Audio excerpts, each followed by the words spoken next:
é fácil de resolver, velho. Como? É só a gente pegar esse cara, espancar ele e pegar o dinheiro dele. E aí, se ele não quiser jogar, a gente força ele a jogar, velho. É basicamente o que foi acontecendo historicamente toda vez.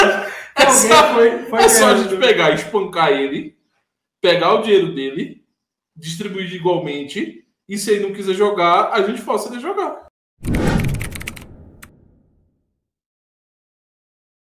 Uma treta muito grande no Twitter esses dias, porque o pessoal lá do Carlos Goes, Desculpa, eu não tô prestando atenção, não. Aquele pessoal liberal... Quando tu fala Twitter, eu desligo você. Aquele pessoal liberal, eles pegaram os artigos do Elias Jabbour para atacar, e eles secaram absolutamente todo o artigo dele. A parada ficou muito... Mas é claro que ele é. A gente já fez um reaction dele lá no outro canal, e no outro canal que a gente fez lá, pô, a gente viu, pô, esse cara não sabe nada de filosofia, não sabe nada do que tá falando. O cara, o máximo que eles poderiam estar discutindo aí é sobre relevo e caatinga, pô. Então, mas o que ferrou ele, na verdade, foi o fato que o pessoal é realmente voltado à economia. E aí eles começaram a atacar pesado lá. Eu quero que se dane, velho. Eu não sei qual é o doutorado que faz ele poder mandar na minha vida, discutir a minha vida, não, velho. Eu não sei, não, velho. Às vezes... É isso que o pessoal não entende, velho. Estão discutindo sobre a vida deles, porra. E isso não incomoda ninguém. Como é que vocês deveriam viver? É isso que ninguém não tá entendendo, porra. Os caras se reúnem pra falar de comunismo, não. Olha, esse sistema aí que vai ser aplicado a todos. O meu problema com ele é que são pessoas. E aí o outro... Vamos continuar aqui, velho. Pessoas que operam. E pessoas são filha da puta. Eu acho que a gente precisa primeiro entender que o funcionamento do socialismo ele é baseado numa compreensão materialista e histórica.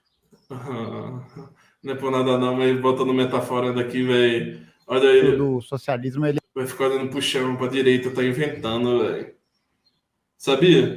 Vamos ser sinceros, responder essa pergunta é difícil, velho. Não é difícil, não, velho. O cara viu. Sabe por que não é difícil, velho? Sem ridicularizar, cara. Sabe por que não é difícil? Porque o cara que tu tá respondendo não vai entender tua resposta, pô.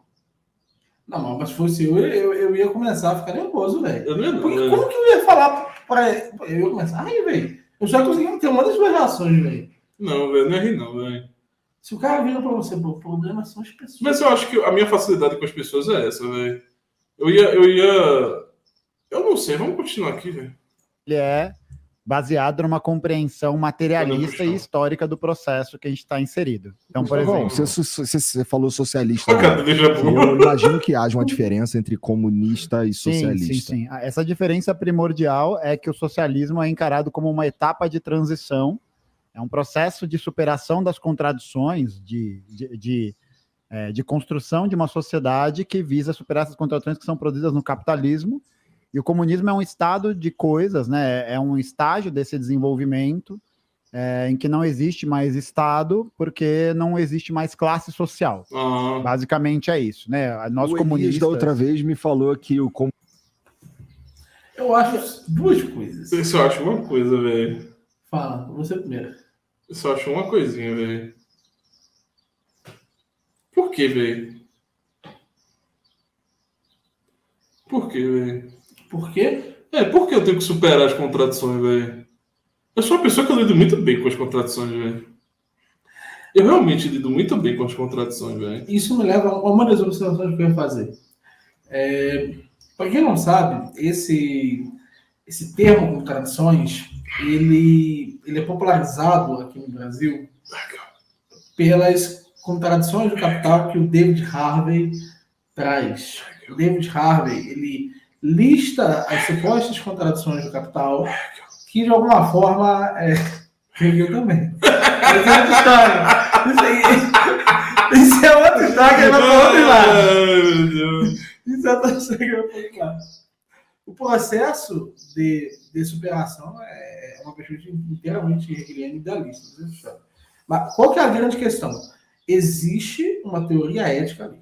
Existe... E essa teoria ética, ela é geralmente sublimada pela fala do cara em tratar isso como um componente lógico. Ou seja, existe uma contradição, ela deve ser superada.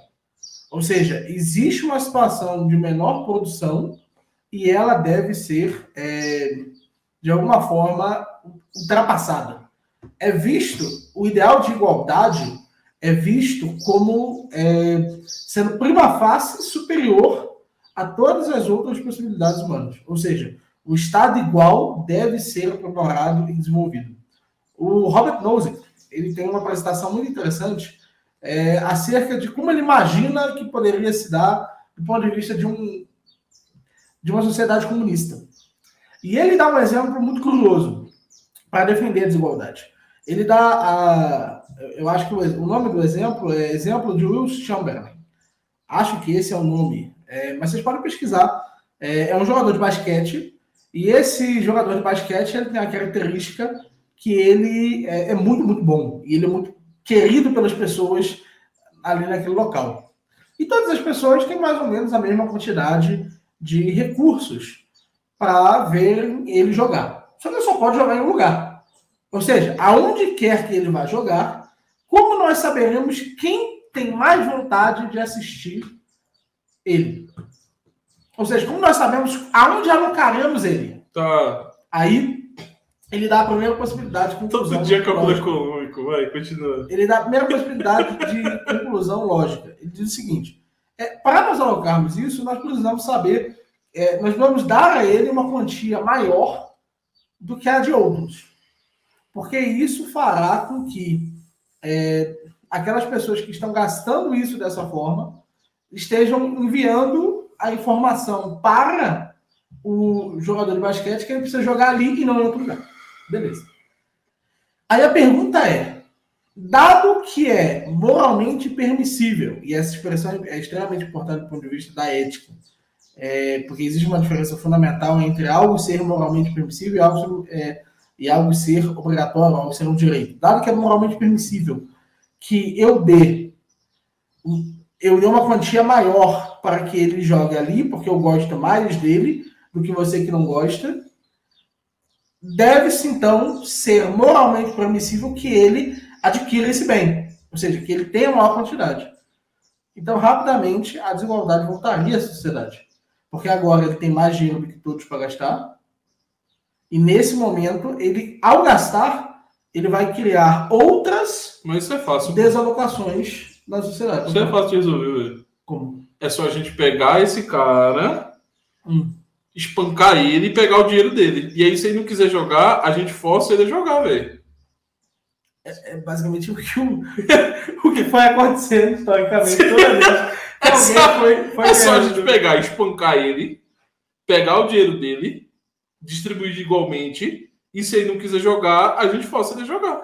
Mas o que o Nozick tenta mostrar cálculo econômico. A própria situação do comunismo ser deixado em paz leva a desigualdade. Sim. Ou seja, não é moralmente mais aferido. E aí, o que ele vai dizer?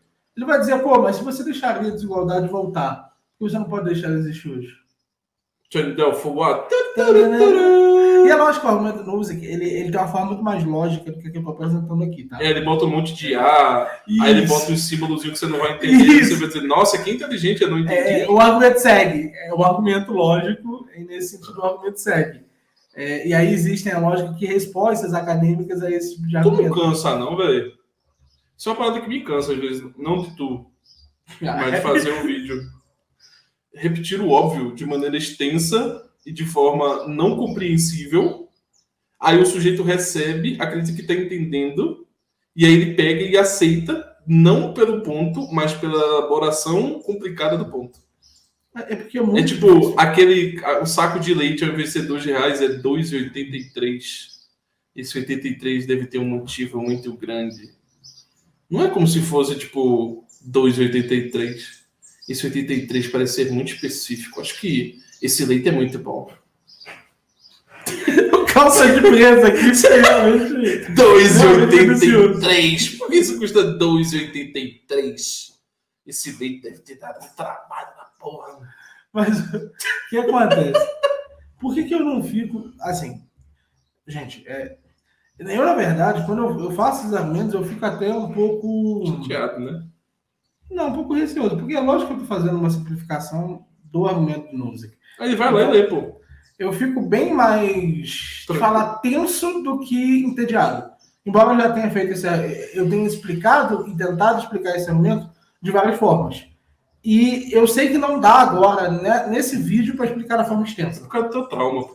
Tá tudo bem. Sua mãe não vai assistir esse vídeo, mas fique calmo. Beijo, mãe! Seria